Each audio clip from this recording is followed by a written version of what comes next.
I asked the question, this shooting in Nashville is seen as so different because the assailant, the shooter, the murderer, is someone who's transitioning.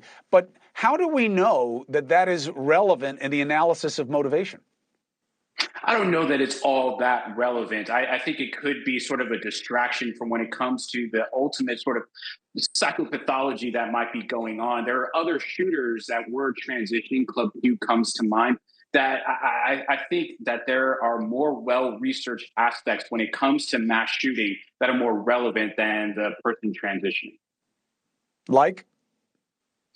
Well, when it comes to this idea of mental illness, it's important to understand that mental illness doesn't cause violence. In fact, it's more likely to make the person a victim of violence. However, it makes the individual more susceptible to underlying influences like grief, like trauma, right? These kinds of individuals, when they're in a depressed state, when they're in an anxious state, can all of a sudden start generating delusional thinking. And I don't mean delusions as in, people are following you, trying to hurt you.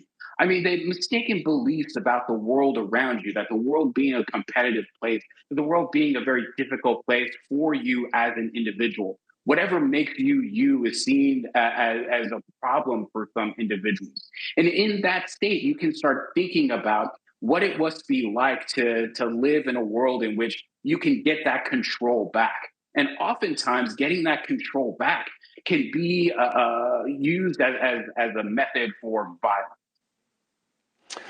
I care very much about the why and contextualizing it as a symptom of illness. But I'm more interested in the behavior. You can be bad and not sick. I don't know that all school shooters, or even most, are necessarily laboring under mental illness. Can't you just be angry, deranged, have a misplaced sense of morality, and wind up in the same place as someone who is succumbing to disease? Yeah, absolutely. There's a well-researched, what we call as threat assessors, pathway to violence, which starts with grievance gathering, leads to ideation, which leads to research and planning, which leads to preparation, which leads to acting out. And in none of those steps does mental illness come into play, but accumulation of weapons, whether they be guns, handguns, weapons of melee, knives, bombs, bow and arrow, in European countries were being used.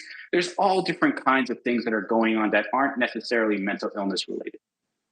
Yeah, and look, mental illness matters, but like you, I certainly want to be an agent of education here and not create prejudice against people who are sick, because as you said, they're much more likely to be victims of violence than perpetrators. But also, it takes us to the same place for me, which is you have to be able to identify people who are in distress, whether it's illness related or behavioral, and find ways to prevent them from putting themselves in this situation. And we can do a lot better. Dr. Delatorre, thank you so much for helping us understand this a little bit better. Take care of yourself. We'll talk again. Hey, thank you for watching. Please go to newsnationnow.com, newsnationnow.com, and you can find NewsNation on your television provider. And don't forget to click the red subscribe button down below. Then you will get more of NewsNation's fact-driven coverage.